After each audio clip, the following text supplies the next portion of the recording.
Hello and welcome to IGI classes.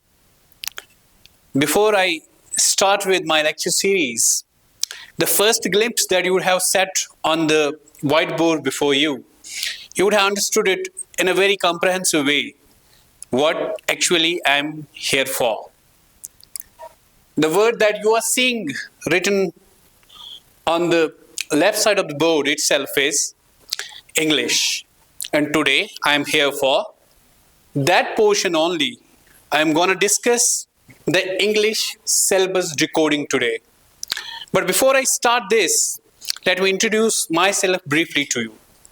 I'm Dr. Yawar Fayaz. If I talk about my academic qualifications, I have done my MA, then I have done my MPhil, PhD, and qualified certain prestigious exams like NET, SET, GATE, and have so many publications to my credit as well.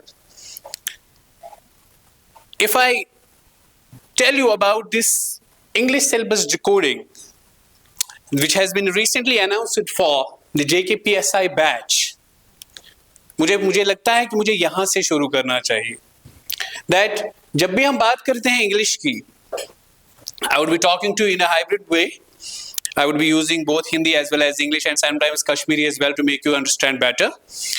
तो अगर मैं आपसे बात करूं English portions की, in the recent years, particularly from last 2 years, English has gained a large impetus. अगर हम बात करेंगे JKSSB की, बहुत ज़्यादा impetus दिया जा रहा है आजकल इंग्लिश का. और आपको ये आज बखूबी पता चल गया होगा जब JKPSI का रिसेंटली सिलेबस अनाउंस किया गया और उसमें जो आपने देखा होगा कि इसमें जो भी आपने पोर्शंस देखे होंगे, इनमें एक लार्ज पोर्शन जो है वो कवर हो जाता है थ्रू इंग्लिश, बिकॉज इंग्लिश के 30 मार्क्स है. सो हम चाहते हुए भी इंग्लिश कंपोनेंट अब ऐसा बन गया है कि जिसको हम कभी भी नज़रअंदाज नहीं कर सकते हैं. और जो भी बच्चे JKSSB के लिए प्रिपेयर कर रहे होते हैं, जो भी एस्पिरेंट्स JKSSB के लिए प्रिपेयर कर रहे होते हैं, वो ये अब बखूबी जानते हैं कि इंग्लिश एक मेजर कंपोनेंट बन गया है जिसको हम चाहते हुए भी स्किप नहीं कर सकते हैं. But the tragedy with majority of the students that कि वो 10th के बाद शायद हम इंग्लिश को ऐसे ही नज़रअंदाज करते हैं. तब तक वो हमने पढ़ा होता है, जो बेसिक ग्रामर होता है वही हमने पढ़ा होता है, और उसके बाद जब हम JKSSB की तैयारी में लगते हैं या कम्पिटिटिव एग्जाम्स की तैयारी करने लगते हैं तो तभी हम इंग्लिश को फिर से उठाने की कोशिश करते हैं. और वो भी देखते हैं कि हम इनमें कौन कौन से ईजी टॉपिक्स होंगे जिनके बारे में हमने ऑलरेडी पढ़ा होगा या जिनके बारे में हमने ऑलरेडी सुना होगा, कहीं पर देखा होगा, तो वो चीज़ें हम अटेम्प्ट करते हैं. लेकिन जब मैं डिकोडिंग पे आऊँगा, इस वाले सिलेबस की अगर मैं बात करूंगा जो JKPSI का सिलेबस है, अगर इसकी लेवल आप देखोगे आपको ये अब आराम से समझ आया होगा और बहुत इजीली समझ आया होगा. अगर नहीं भी आया होगा तब भी मैं बताने जा रहा हूं कि ये जो JKPSI का सिलेबस है ये अब SSB लेवल का नहीं रहा है. It has moved towards SSC level now. Because अभी तक आपने बहुत सिंपल टर्म्स में देखा होता कि जो भी इससे पहले सिलेबस हमने देखा था बाकी पोस्ट्स के लिए, इससे पहले जो आते थे, उनमें आप देखोगे कि बड़े बड़े टर्म्स में लिखा होता था tense, modals, narration, and then बहुत सारी और चीज़ों के बारे में बात होती थी, डायरेक्ट इनडायरेक्ट नरेशन के बारे में बात होती थी. लेकिन जैसे कि आपने देखा होगा अब जो सिलेबस आया है JKPSC का, आप अगर उसमें देखोगे ना, उसमें ज़्यादा जो इम्पेटस दिया गया है वो SSC के पैटर्न को दिया गया है. क्यों? उसकी भी कुछ रीजंस है. चलो हम बात ही कर लेते हैं क्यों ऐसा है, कि क्यों लग रहा है मुझे कि ये SSC पैटर्न का है और क्यों ऐसा है.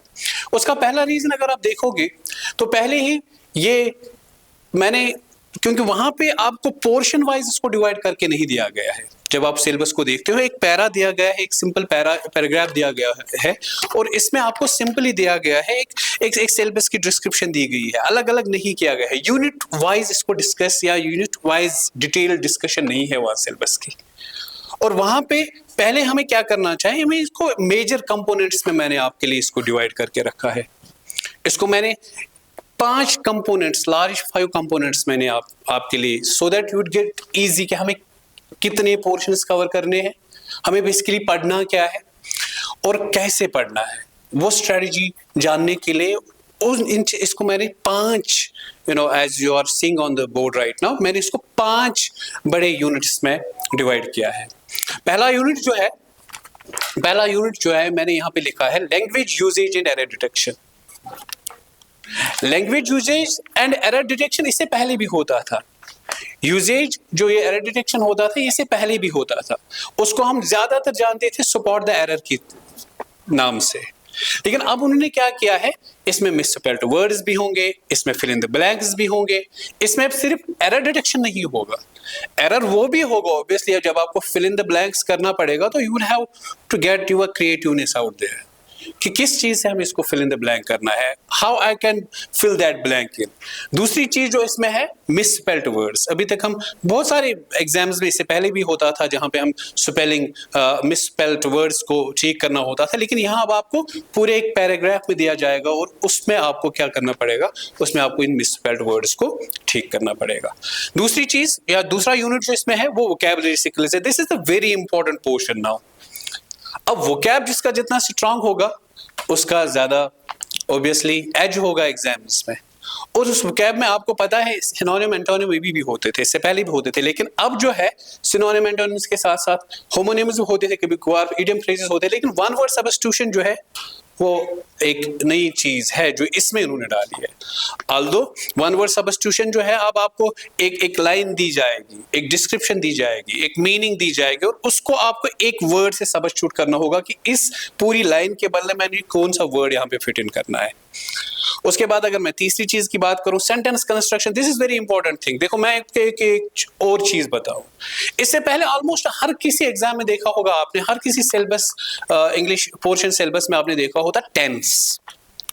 Majority of the students have been asking me this question since we are dealing with offline batches as well. और majority of the students जो है, majority of the students मुझे ये question पूछा, सर इसमें तो टेंसेस है ही नहीं, टेंसेस इसमें है ही नहीं। लेकिन मैंने उनको यहां से बोला कि टेंसेस की बात जब आप करते हो ना, ये देखो ये जो सेंटेंस कंस्ट्रक्शन की बात है, सेंटेंस कंस्ट्रक्शन में जब तक आप टेंस को नहीं जानते होंगे तब तक आपको सेंटेंस कंस्ट्रक्शन आएगा ही नहीं। होली एंड सोली जो है ना वो सारा इंक्लूसिव में है। सेंटेंस कंस्ट्रक्शन में अगर आप देखोगे इसमें टेंस का रोल है, ठीक है, इसमें किस तरह से इंप्रूवमेंट ऑफ सेंटेंसेस किया जाएगा, उसमें सेंटेंस कंस्ट्रक्शन तब तक होगी ही नहीं जब तक आप टेंस के साथ डील ना करो। जब तक आपको टेंस अच्छे से पता ना हो तब तक सेंटेंस कंस्ट्रक्शन होगा ही नहीं। उसके बाद आपको पता है कि हम नरेशन के साथ डील करते हैं। जो ही हम once we are done with the tenses ना, एक ऑब्वियस सी बात है कि हम टुवर्ड्स कहाँ जाते हैं, इनडायरेक्ट डायरेक्ट नरेशन की तरफ। वो भी यहाँ पे आपके यहाँ है डायरेक्ट इनडायरेक्ट नरेशन। अब मैं बार बार अपने ऑफलाइन बैच के स्टूडेंट जो है हमारे, मैं बार बार उनसे बोलता हूँ कि देखो अभी तक क्या होता था कि हम डायरेक्ट से इनडायरेक्ट की तरफ जा रहे थे, हम डायरेक्ट से चेंज करते थे इनडायरेक्ट में। अब लेवल इतना बढ़ गया है कि ना क्वेश्चंस आ सकते हैं जिनको ऑलरेडी आपको इनडायरेक्ट फॉर्म में दिया जा सकेगा, आप उनको डायरेक्ट फॉर्म में चेंज करना पड़ेगा, because it's easy to change the direct narration into indirect narration, but it needs a lot of attention. You should be conceptually बहुत ज़्यादा strong होने चाहिए, आपके concept बहुत ज़्यादा, you should have that clarity, you should have that, you must have that, rather मैं use word करूँगा must, you must have that clarity of sentences with you, a clarity of concepts with you। तभी आप क्या कर सकते हो, तभी आप इनडायरेक्ट को किस तरह से हम डायरेक्ट में कर सकते हैं। अगर हम एक इनडायरेक्ट और किस चीज में कन्वर्ट होगा वो आपको पूछा जा सकता है। And then obviously active passive verbs, form of verbs. Active passive तो है, था ही, इससे पहले भी होता था और ये आज भी है इसमें। तो सेंटेंस कंस्ट्रक्शन देखो, अगर जब मैं अपनी लेक्चर सीरीज स्टार्ट करूंगा, when I will start with my first lecture, I will definitely start with the sentence construction, because sentence construction is ऐसा टॉपिक है जिसपे पूरा जो सिलेबस है बेस्ड है। सेंटेंस कंस्ट्रक्शन ही एक ऐसा टॉपिक है जिसमें पूरा सिलेबस बेस्ड है। तो sentence construction is the first thing we should be dealing with. उसमें ऑब्वियसली सेंटेंस कंस्ट्रक्शन में आपको पहले सेंटेंसेस पढ़ना पड़ेगा, उसका बेसिक स्ट्रक्चर पढ़ना पड़ेगा, उसमें आपको बल्कि मैं ये चीज़ें भी कवर कराऊंगा कि डिफरेंट काइंड्स ऑफ सेंटेंसेस क्या है, ठीक है, how what is the structure of those sentences. और फिर ही उसी सेंटेंस स्ट्रक्चर को हम ले आएंगे टेंस में। टेंस में वो किस तरह से सेंटेंस कंस्ट्रक्शन होता है, और वो सेंटेंस किस तरह से डिफरेंट काइंड्स ऑफ टेंस को रिप्रेजेंट करता है, वो सारा जो है पहले सेंटेंस कंस्ट्रक्शन में होगा। और sentence construction once you are good at, once you will master this concept of sentence construction, then obviously आप वही सेंटेंस आपको, बिकॉज पैराग्राफ किससे बनता है, paragraph is obviously you be better knowing this fact that a paragraph constitutes of certain sentences. और जब तक आपको सेंटेंस कंस्ट्रक्शन नहीं आएगा तब तक आपको पैराग्राफ कंस्ट्रक्शन नहीं आएगा, तब तक आपको गलतियां इसमें भी होगी। बिकॉज जो फोर्थ यूनिट जो यहाँ पे आप देख रहे होंगे, सेंटेंस एंड पैराग्राफ ऑर्गेनाइजेशन, ये सेंटेंस से ही एक पैराग्राफ बनता है, ठीक है। और वो सेंटेंस कंस्ट्रक्शन जब तक आपको पता नहीं होगा तब तक आप पैराग्राफ ऑर्गेनाइजेशन के बारे में नहीं जान पाएंगे। उसके बाद शफलिंग ऑफ सेंटेंसेस कैसे कर सकते हैं हम एक सेंटेंस को डिफरेंट वेज में शफल कैसे कर सकते हैं, या जम्बल्ड सेंटेंसेस को हम करेक्ट कैसे कर सकते हैं। क्लोज पैसेज आपको दिया जाएगा ना, क्लोज पैसेज क्या होता है, एक पैसेज आपको दिया जाता है wherein there are so many errors, wherein there are so many errors रखे होंगे, या कहीं किसी सेंटेंस में कोई एरर भी नहीं होगा, और आपको उस क्लोज पैसेज को रीड करके उसको एनालाइज करके उसको पूरा पढ़ना पड़ेगा और उसको ठीक करना पड़ेगा। उसके बाद जब आप आते हो सबसे बड़ी चीज, no reading comprehension, again very important. Although इससे पहले भी होता था, लेकिन अब उसने पूरे, अगर आप अगेन मैं बात वही करूंगा, आप अपने सिलेबस को सामने रख के अगर आप देखोगे, उन्होंने लिखा है वहां पे at least one paragraph should be simple one. इसमें आपको 2-3 पैराग्राफ्स दिए जाएंगे कॉम्प्रहेंशन वाले पार्ट में, रीडिंग कॉम्प्रहेंशन वाले पार्ट में। उसमें क्या होगा, एक पैरा जो होगा वो बिल्कुल किसी भी स्टोरी पे बेस्ड हो सकता है, सिंपल स्टोरी पे बेस्ड हो सकता है, पहला वाला। और उसमें क्या होगा, वो इजी होगा टू कॉम्प्रहेंड। और 2 जो होंगे वो करंट अफेयर्स पे होंगे, वो किसी स्टोरी बेस्ड पे नहीं होंगे, बल्कि वो करंट अफेयर्स पे होंगे, या किसी रिपोर्ट पे बेस्ड होंगे, या किसी एडिटोरियल पे, किसी भी न्यूज़पेपर एडिटोरियल पे होगा, किसी करंट अफेयर्स पे होगा। Since you are dealing with the current affairs as well, आपको ये जानना है। अब आपको करंट अफेयर्स में से देखो और एक टेक्निक क्या हो सकती है आपके लिए। अब जब आप करंट अफेयर्स जाओगे ना पढ़ने, अब आपको करंट अफेयर्स में सिर्फ एक फैक्ट ही नहीं ले आना है कि इस दिन पे क्या हुआ, उस करंट अफेयर्स के बारे में जो पैसेज लिखी गई होगी, डिटेल्ड पैसेज, अब आपको उसको भी देखना पड़ेगा, so that would make you ना हैबिचुअल ऑफ दीज थिंग्स, कि आपको ये आदत पड़ जाएगी कि हाँ यहाँ पे ऐसे लिखा है, ऐसे लिखा है, ऐसे लिखा है, तो मुझे किस तरह से करना होगा ये पैसेज अगर कल यही आएगा। बिकॉज लिखा है कि इसको बड़े बड़े अक्षरों में लिखा गया है, बड़े टर्म्स में लिखा गया है कि other 2 paragraphs should be on current affairs based on report और एन एडिटोरियल। सो इस चीज पे भी आपका बहुत ज्यादा ध्यान इसकी तरफ भी जाना चाहिए। सो अगर मैं जनरली या यूजुअली बात करूं, अब सबसे बड़ी चीज ये है कि जो सिलेबस इससे पहले होता था, मार्क माय वर्ड्स, कि जो सिलेबस इससे पहले होता था वो आपको सिर्फ ये वाले पार्ट में है, सेंटेंस कंस्ट्रक्शन वाले पार्ट में, because it includes each and everything. Sentence construction में कोई चीज देखो, सेंटेंस आप कंस्ट्रक्ट किस चीज से करते हो, लेट्स टेक एन एग्जांपल। किस चीज से आप सेंटेंस कंस्ट्रक्ट करते हो? आप सेंटेंस कंस्ट्रक्ट करते हो सब्जेक्ट से, आप सेंटेंस करते हो वर्ब से, आप सेंटेंस कंस्ट्रक्ट करते हो ऑब्जेक्ट से। अब ये सब्जेक्ट में क्या आता है? सब्जेक्ट में नाउन आएगा, सब्जेक्ट में प्रोनाउन आएगा, वर्ब में आपके क्या हेल्पिंग वर्ब्स आएंगे, या जिनको आप ऑक्सिलरीज बोलते हो, इनमें ऑक्सिलरीज आएंगे, इनमें हेल्पिंग वर्ब्स या जो ऑक्सिलरी, जिनमें से हेल्पिंग वर्ब्स आते हैं, जिनमें से क्या निकलता है, मॉडल्स निकलते हैं, वो भी तो इसी का पार्ट है। इसमें मेन वर्ब्स आएंगे, इसमें ट्रांजिटिव वर्ब्स आएंगे, मेन ट्रांजिटिव वर्ब्स आएंगे, वो जानना बहुत जरूरी है। उसके बाद ऑब्जेक्ट की बात करते हैं, यहां अब एक वर्ब मॉडिफायर्स की बात करते हैं।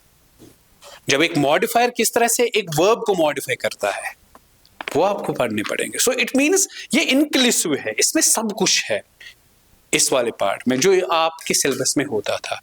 और उसके बाद सबसे बड़ी चीज error supporting, fill in the blanks, detecting misspelled words, improvement of sentences किस तरह से किया जाएगा, डायरेक्ट इंटरग्रेशन किस तरह से किया जाएगा। जब तक आपको ये चीज पता नहीं हो, देखो क्या होता है यूजुअली हमें लगता है कि ये शायद ये अलग अलग टॉपिक्स है। अगर मैं किसी भी बच्चे से पूछता हूँ ना, यहाँ पे टेंस है, आपको टेंस को मास्टर करना पड़ेगा आपको, उसका जवाब होगा सर टेंस तो ठीक है, वो कहीं पे है ही नहीं, लेकिन यहाँ पे लिख के। मैं उसको बोलता हूँ अपने डायरेक्ट इंडायरेक्ट नरेशन जब आपने पढ़नी होती है ना, आप करते क्या हो?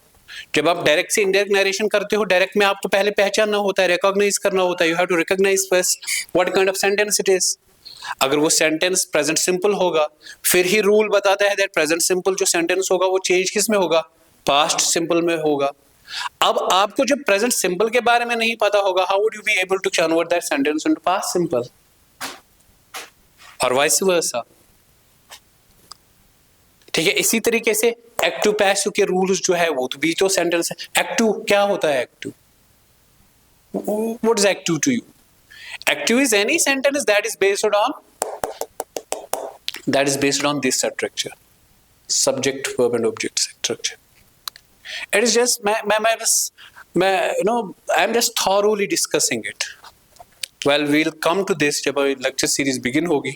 In my second lecture, which would be about the sentence construction itself, आप देखोगे मैं किस तरह से आपको इंशाल्लाह यहाँ, and I hope जो भी हमारे साथ connect होंगे, although we have our offline batch running right now and we are going to start our second batch soon as well. So जहाँ तक ऑनलाइन की भी बैच की भी बात है, मैं उसके बारे में भी जब आऊँगा, वो ऑनलाइन बैच भी जब मैं आपको पढ़ाऊंगा तो आप देखोगे, but you would have to connect with me from the very beginning and I will इंशाल्लाह मेक श्योर दैट आप इसको हमेशा के लिए जो इंग्लिश पोर्शन है आप इसको बहुत स्ट्रॉन्ग करके जाओ। और जब भी आपको सिर्फ हाँ, अगर किसी फिर और एग्जाम में कोई एडिशन होता है सिलेबस में तो वो आप, वैसे मुझे लगता है इससे ज्यादा और क्या ही ऐड कर सकते हैं। So it means it is inclusive. This syllabus is inclusive and it demands a lot of creativity on your part, a lot of conceptual clarity on your part. वो चीज़ें आपको करनी पड़ेगी। और मैंने जहाँ पे भी देखा है, जो भी मैंने अभी तक ऑनलाइन प्लेटफॉर्म्स देखे हैं where English is being taught, उसमें majority of the teachers है, every teacher is good on his or at his level, but जो भी उन्होंने कवर किया है वो usually general topics को कवर करते हैं। वो पर्टिकुलराइजेशन ऑफ सिलेबस बहुत ज़्यादा इंपॉर्टेंट है, बिकॉज इतने ज़्यादा कंसेप्ट है, लेकिन उसमें भी जो आपको गिनने चुने डाले गए हैं इसमें, या जो भी आपको दिया गया है इस सिलेबस में, वो आपको पहले मास्टर करने पड़ेंगे, then you will be able to know move along. और आप अगर ये now this is very important again, ये चीज़ जो मुझे अभी मैंने आपको नहीं बोला था, आपने देखा होगा कि इस वाले पोर्शन के आपको 30 मार्क्स है। 30 marks is a big deal. 1 marks, half marks makes a difference. Half mark makes a difference. 0.25. Sometimes a quarter of a mark makes a difference. So 30 marks की जहाँ तक बात होगी, it's a big deal. Don't take it lightly. Join us as soon as possible on our online platform, which is named as RGI classes, and master the concepts that you would be benefited by forever. Thank you. See you soon.